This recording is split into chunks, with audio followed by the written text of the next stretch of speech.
اسباب حرمت کا دوسرا سبب ہے استخباث. استخباث جسے فقہا استقذار سے بھی تعبیر کرتے، خبث سے بھی تعبیر کرتے. یہ ایک ہی چیز ہے، استخباث یا استقذار یا خبث.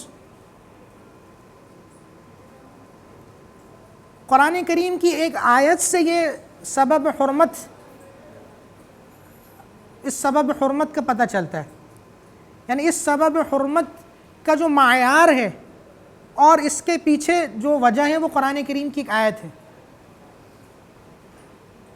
اللہ فرماتے ہیں یحل لہم الطیبات ویحرم علیہم الخبائث، کہ طیبات جو ہیں وہ حلال ہیں اور خبائث حرام ہیں. طیبات کا مطلب ہوتا ہے کہ مرغوب چیزیں اور لذیذ چیزیں، پسندیدہ چیزیں وہ حلال ہیں، اور جو چیزیں مکروہ ہیں یا ناپسندیدہ ہیں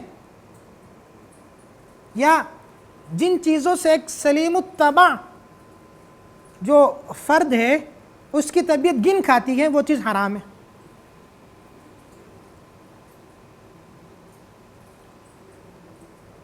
لیکن یہ جو سبب حرمت ہے یعنی استخباث، یہ تمام فقہا کے نزدیک متفقہ نہیں ہے. امام مالک رحمۃ اللہ علیہ اسے سبب حرمت نہیں مانتے. امام مالک رحمۃ اللہ علیہ فرماتے ہیں کہ شریعت میں یہ تقسیم تو ہے کہ فلاں چیز حلال ہے اور فلاں حرام ہے، اس کے علاوہ ایک اور تقسیم قائم کرنا اور یہ کہنا کہ فلاں چیز طیب ہے اور فلاں چیز خبیث ہے، یہ کوئی تقسیم نہیں ہے. یعنی ایک تقسیم تو یہ ہے نا کہ حلال اور حرام، اور دوسری تقسیم آپ یہ قائم کرتے ہیں کہ فلاں چیز طیب ہے اور فلاں چیز خبیث ہے. تو یہ دوسری جو تقسیم آپ نے قائم کی ہے امام مالک رحمۃ اللہ علیہ اس کے قائل نہیں. لیکن امام مالک رحمۃ اللہ علیہ کے علاوہ دیگر فقہا اور جمہور فقہا وہ طیب اور خبیث کو بھی تقسیم مانتے ہیں، اور یہ کہتے ہیں کہ طیب اور خبیث بھی تقسیم ہے اور خباثت بھی سبب حرمت ہے.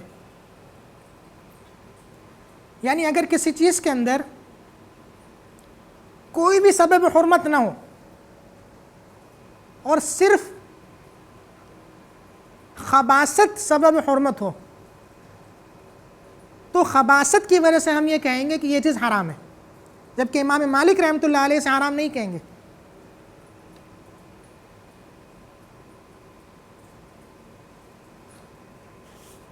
پھر خباثت کا مطلب کیا ہے؟ اس کا مطلب یہ ہے کہ وہ چیزیں کہ سلیم الطبع لوگ جن سے گن کھاتے ہوں، جو وہ کھانا پسند نہیں کرتے ہوں، اور ان کی طبیعت ان چیزوں سے متنفر ہوتی ہو. مثلا کیڑے مکوڑے ہیں، یہ خباثت کے ضمن میں آ کر کے حرام قرار دیے جاتے ہیں، اور فقہا نے خباثت کی وجہ سے ان کا کھانا حرام لکھا ہے. اسی طریقے سے لعاب ہے، لعاب کے اندر اسباب حرمت میں سے خباثت کے علاوہ کوئی اور سبب نہیں ہے، لیکن کس سلیم الطبع شخص کی طبیعت یہ چاہتی ہے کہ وہ اسے کھانے والی چیزوں میں بطور جزو ترکیب استعمال کرے. اسی طریقے سے ناک کی جو رینٹ ہے، جو مواد ہے، اس کے سبب حرمت کو اگر دیکھا جائے تو خباثت کے علاوہ کوئی سبب نہیں ہے. خباثت ہی ایک سبب ہے کہ کسی بھی سلیم الطبع شخص کی طبیعت یہ گوارا نہیں کرتی کہ وہ اسے کسی انٹرنل استعمال کی چیزوں میں وہ اسے بطور جزو ترکیبی وہ کھائے، داخلی استعمال کی چیزوں میں اسے استعمال کرے، طبیعت گن کھاتی۔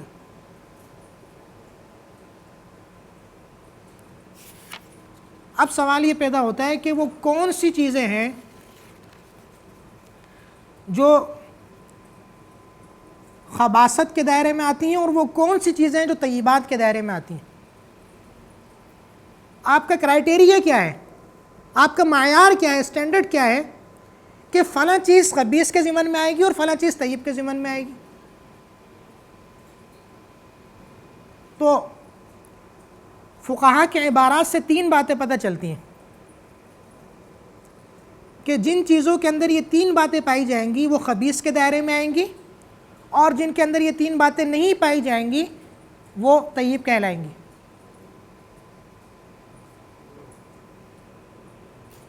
ان میں سے پہلی بات یہ ہے کہ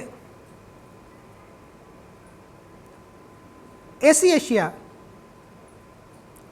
جن کی ذات کی وجہ سے کسی سلیم الطبع لوگوں کو گن آتی ہو، یعنی جن اشیاء کی ذات کے اندر خبث ہو، جن کی ذات کی وجہ سے لوگ ان چیزوں سے گن کھاتے ہوں،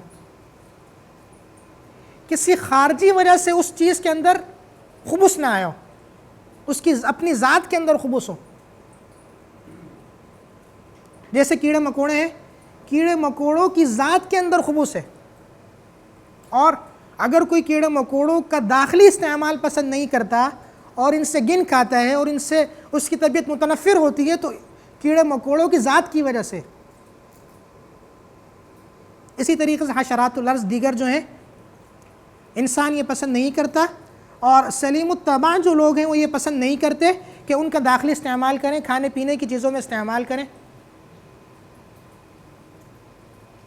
تو لوگ جو پسند نہیں کرتے وہ ان کی ذات کی وجہ سے پسند نہیں کرتے کہ ان کی ذات کے اندر خبث ہے، ان کی ذات سے گن آتی ہے۔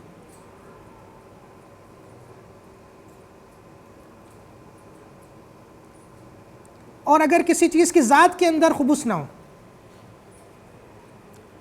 بلکہ خارج سے خبث اس کے اندر آ گئی ہو، اس کی بہت ساری مثالیں ہیں کہ کوئی بھی چیز لے لیں، مثلا ایک سیب ہے، وہ سیب ویسے تو حلال ہے، اس کے اندر کوئی حرج نہیں ہے، لیکن اس کے اوپر کسی بچے نے پیشاب کر دیا، اب آپ اسے نہیں کھائیں گے۔ اس کے اندر جو خبث پیدا ہوا یا آپ اس سے جو گن کھا رہے ہیں وہ اس کی ذات کی وجہ سے نہیں کھا رہے، اس کی ذات میں مسئلہ نہیں ہے، بلکہ مسئلہ جو ہے وہ خارج سے آیا ہے۔ ہاں اس کو آپ دھو لیں اور صحیح طریقے سے اسے پاک کر لیں تو یہ مسئلہ جو ہے جو خارج سے آ کر کے اس کے ساتھ لگ گیا تھا وہ ختم ہو جائے گا، پھر اس کے استعمال کی اجازت ہوگی۔ یہاں ایک بات اور سمجھنا بہت ضروری ہے، اور اس وقت حلال انڈسٹری کا اہم ترین یہ نقطہ ہے کہ کوئی بھی ایسی چیز جس کی ذات کے اندر خبث ہو، جیسے کیڑے مکوڑے ہیں، یہ ضروری نہیں ہے کہ وہ ناپاک بھی ہوں، یہ ضروری تو نہیں ہے نا کہ وہ ناپاک بھی ہوں۔ کیڑے مکوڑے ہیں، وہ خبث تو ان کے اندر ہے لیکن ناپاک تو نہیں ہے۔ ناپاک نہ ہونے کا مطلب یہ ہے، اس کا نتیجہ یہاں نکلے گا کہ ایسی چیزوں کے خارجی استعمال کی آپ اجازت دیں گے نا، کیونکہ ناپاک نہیں ہے، پاک ہے۔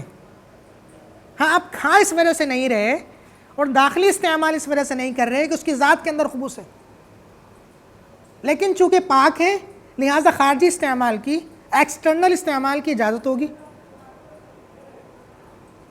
اس کی ایک بہت مشہور مثال، کارمائن ایک بہت مشہور جو ہے وہ جزو ترکیبی ہے، کارمائن ایک رنگ ہے، سرخ رنگ، جو کہ مختلف پروڈکٹس کے اندر استعمال ہوتا ہے.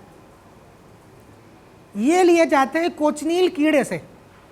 آپ نے شاید نام سنا ہو، کوچنیل کیڑے سے لیا جاتا ہے. اور جتنی تیز سرخی اس کارمائن کے اندر ہوتی ہے اور جتنی تیز سرخی اس کوچنیل کیڑے سے حاصل ہوتی ہے، اتنی تیز سرخی عام طور پر کسی اور چیز سے حاصل نہیں ہوتی. تو مختلف چیزوں کو خوشنما بنانے کے لیے یا لال رنگ میں مبالغے کے لیے یہ مختلف پروڈکٹس میں یہ کارمائن کا استعمال ہوتا ہے. یہ لیا کس سے کیا؟ کوچنیل کیڑے سے. وہ کیڑا خبث کی وجہ سے اگرچہ اس کا داخلی استعمال جائز نہیں تھا، لیکن اس سے جو آپ نے ایک جز لے لیا تو اس کا خارجی استعمال تو آپ کر سکتے ہیں.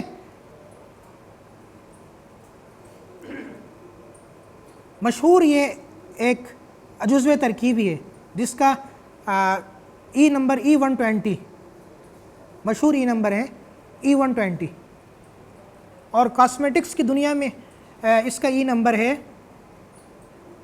غالباً 75470. کاسمیٹکس کی دنیا میں یہ اس کا ای نمبر ہے. کسی بھی پروڈکٹ کے اوپر اگر یہ نمبر لکھا ہوا ہو کہ کاسمیٹکس کے جو علاوہ ہیں اس پر تو لکھا ہوگا E120، اور کاسمیٹکس کی جو چیزیں ہیں ان پر یہ C اور CI 75470. تو جہاں بھی یہ نمبر لکھا ہو تو اس کا مطلب یہ ہے کہ اس کے اندر کارمائن کا استعمال ہوا ہے. تو اگر داخلی استعمال کی چیز ہے تو نہیں کھائی جائے گی، اور خارجی استعمال کی چیز ہے تو کھا لی جائے گی.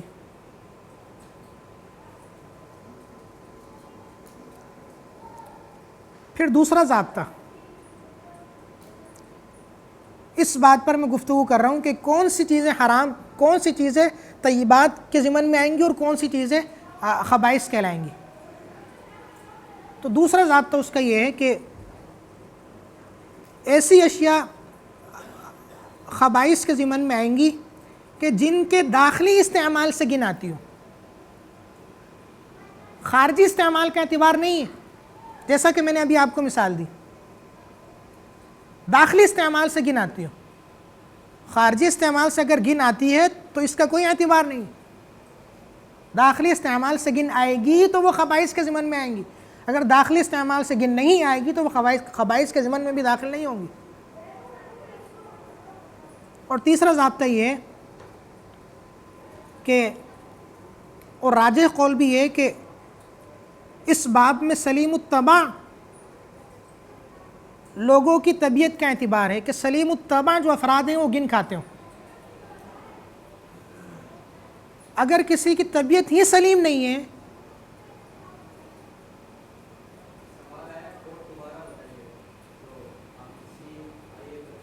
اچھا کاسمیٹکس کی دنیا میں تو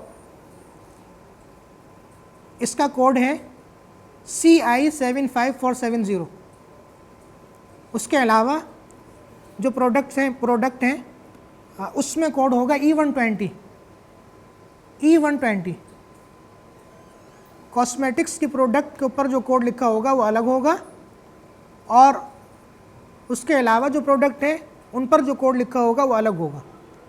کاسمیٹکس کی پروڈکٹ پہ ہوگا CI 75470، اور کاسمیٹکس کے علاوہ جو چیزیں ہیں ان پر لکھا ہوگا E120.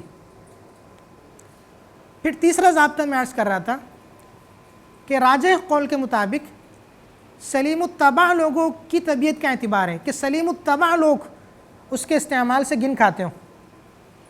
اگر کسی کی طبیعت ہی سلیم نہیں ہے اور اس کو کسی بھی چیز سے گن نہیں آتی تو اس کی طبیعت کا اعتبار نہیں ہے، یعنی وہ انسان تو نارمل ہی نہیں. یا اکثر سلیم الطبع لوگ گن کھاتے ہیں، اور 2-4 بندے ایسے بھی ہیں جو کہتے ہیں کہ ہمیں گن نہیں آتی، تو اس کا بھی کوئی اعتبار نہیں. اکثر لوگ گن کھاتے ہوں، سلیم الطبع لوگ ہوں، مسلم لوگ ہوں، تو ان کی طبیعت کا اعتبار ہے. وہ اگر کسی چیز کے بارے میں گن کھائیں اور اس کے استعمال سے متنفر ہوں اور اسے اپنے پیٹ میں ڈالنا نہ چاہیں تو وہ چیز خبیث کہلائے گی, اور اس کے علاوہ کوئی معیار ہمارے پاس نہیں ہے. بعضوں نے کہا کہ اہل عرب کی طبیعت کا اعتبار ہے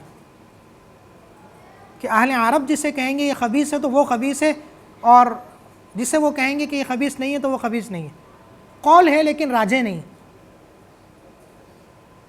تو یہ کچھ بنیادی تفصیلات تھیں استقباض سے متعلق کہ خبیث اور طیب کی جو تقسیم ہے یہ جمہور فقہا کے نزدیک ثابت ہے, اور خبیث کی تعریف آپ کے سامنے آ گئی, اور خبیث چیز کے اصول آپ کے سامنے آ گئے, اور اس کا داخلی استعمال درست نہیں ہے, خارجی استعمال ہو سکتا ہے. وجہ یہ ہے کہ وہ ناپاک نہیں ہوتے.